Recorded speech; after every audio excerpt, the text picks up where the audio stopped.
গরমের তীব্রতা, পৃথিবীতে আমরা যে গরমের অনুভব করি, এই গরমের তীব্রতা এটা কিন্তু জাহান্নামের ভাব। বুখারীর হাদিস দ্বারা এসেছে। প্রচন্ড গরমের দাবদাহ চলছে, তাই না?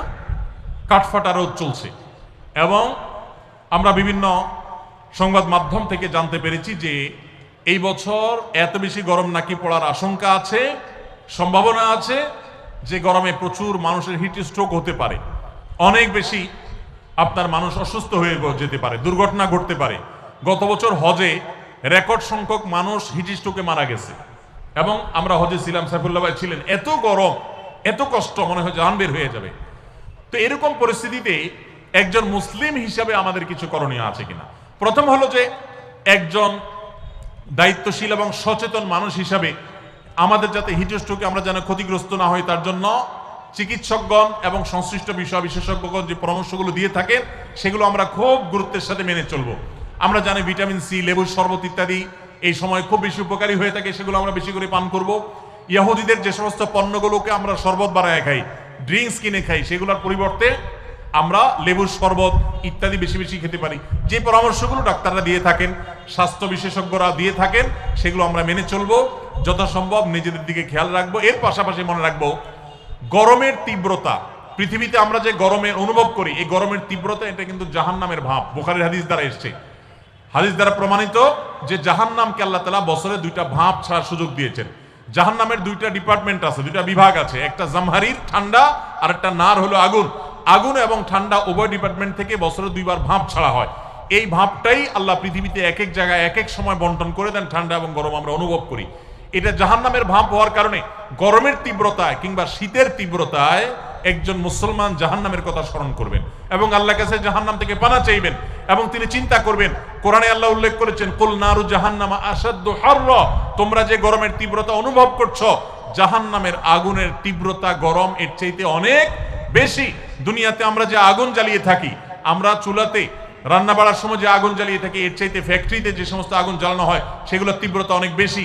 দুনিয়াতে আগুন যত তীব্র হতে পারে, জাহান্নামের আগুন তার চাইতে 70 গুণ বেশি তীব্র।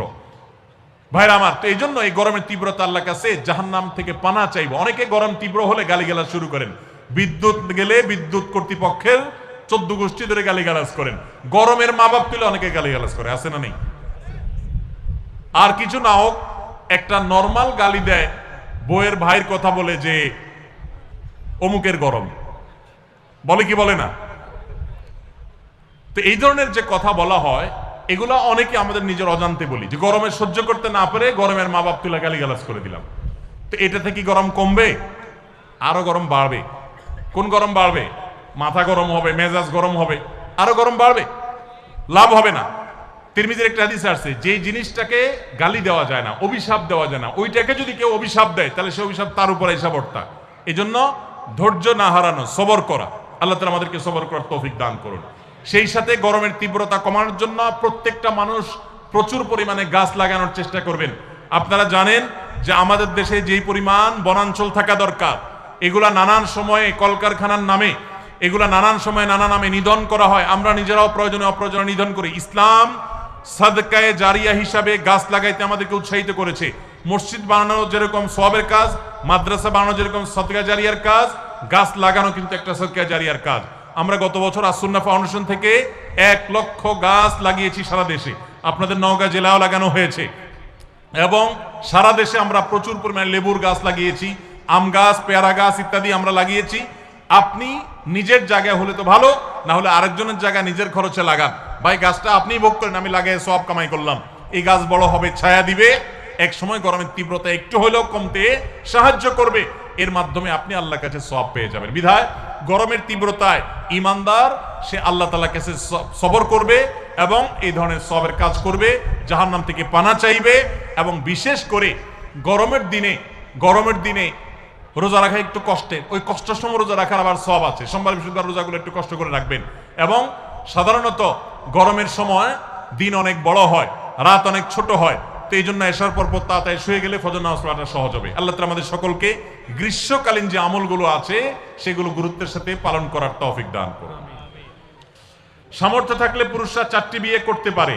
একজন অসহায় এতিম অবিবাহিতা মেয়েকে বিবাহিত পুরুষ বিয়ে করলে সমাজের মানুষরা দ্বিতীয় স্ত্রীকে ধিক্কার দিয়ে কথা বলে, দেখে শুনে অন্য মেয়ের সংসার নষ্ট করেছে, তাহলে যদি দ্বিতীয় স্ত্রী বিয়ে করার কারণে গুনাহগার হয় তাহলে কথাটি মহান আল্লাহর বিরুদ্ধে চলে যাওয়া হয় কিনা?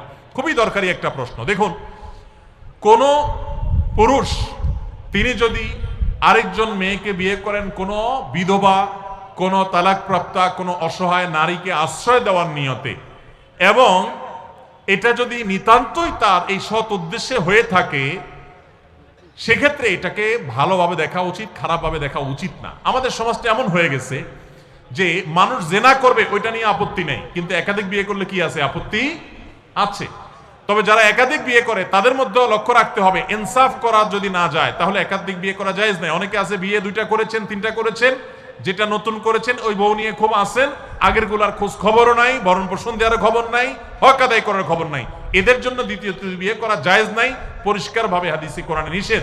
অতএব মনে রাখবেন, কোন বিধবা মেয়েকে, তালাকপ্রাপ্তা মেয়েকে, অসহায় মেয়েকে বিয়ে করা এটা জায়েজ আছে, প্রশংসনীয়। তবে আপনি সেই বিয়েটা করার পর প্রথম স্ত্রীর সাথে আপনি সুবিচার করতে পারবেন কিনা, আবার এই বিয়ে করার পর প্রথম স্ত্রী এবং তার পরিবার তরফ থেকে যে প্রেসার আসবে আপনি সেই প্রেসারে এটা ঠিক রাখতে পারবেন কিনা, সেগুলো আপনি মাথায় রাখেন। অযথা শুধু আবেগের বশে একজন নারীকে বিয়ে করে বসলেন, এরপরে বাধ্য হয়ে আপনি আবার তাকে তালাক দিতে হলো, তখন আপনি তার উপকার করতে গিয়ে আরো ক্ষতি করলেন। এই বিষয়গুলো অত্যন্ত সেন্সিটিভ। এজন্য নিজের অবস্থান বিচক্ষণ, বিদগ্ধ কোন মানুষের সাথে, আলেমের সাথে, একাধিক আলেমের সাথে পরামর্শ করে তারপরে সিদ্ধান্ত নেবেন। হুটহাট শুধু আবেগ করে সিদ্ধান্ত নেবেন, এরপর আপনাকে পস্তাতে হতে পারে। এই জন্য বোনদেরও উচিত যে আপনি বিধবা হয়েছেন, তালাকপ্রাপ্তা হয়েছেন, কোন পুরুষ আপনাকে প্রস্তাব দিলেই হুট করে রাজি হবেন না। সে কতটা টলারেট করতে পারবে, সে কতটা সহ্য করতে পারবে, এবং তার যে চাপ আসবে সেটা কতটা সামলাতে পারবে, আদৌ চাপ আসবে কিনা, এগুলো সব হিসাব নিকাশ করেন। যদি মনে হয় যে না এটা আপনার জন্য উচিত হবে না, সুইটেবল হবে না, তাহলে ভিন্ন চিন্তা করবেন।